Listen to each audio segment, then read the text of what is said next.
কিশোরগঞ্জের ঐতিহাসিক পাগলা মসজিদের ৯টি দানবাক্সে এবার মিলল ৭,২২,১৩,০৪৬ টাকা।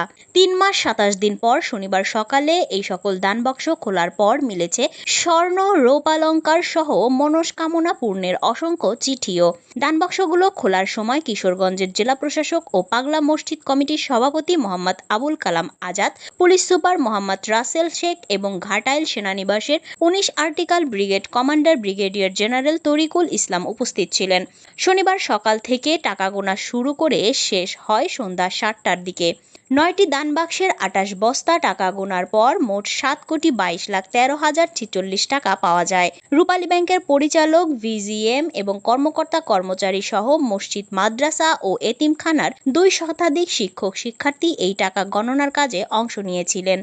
এর আগে ২০ এপ্রিল মসজিদের দানবাক্স খুলে রেকর্ড ৭,৭৮,৬৭,৫৩৭ টাকা পাওয়া গিয়েছিল। কিশোরগঞ্জের জেলা প্রশাসক মোহাম্মদ আবুল কালাম আজাদ জানান, মসজিদের স্থানে আন্তর্জাতিক মানের দৃষ্টিনন্দন ইসলামিক কমপ্লেক্স নির্মাণের উদ্যোগ নেওয়া হয়েছে। পাগলা মসজিদ ইসলামিক কমপ্লেক্স নামে দ্রুতই এর কাজ শুরু হবে। এর প্রথম ব্যয় ধরা হয়েছে ১১৫ কোটি টাকা। সেখানে ৩০,০০০ মুসল্লি একসঙ্গে নামাজ আদায় করতে পারবেন। এছাড়াও এইসব টাকা বিভিন্ন মসজিদ, মাদ্রাসা, এতিমখানার উন্নয়নের পাশাপাশি আর্তমানবতার সেবার কাজে ব্যয় করা হয়।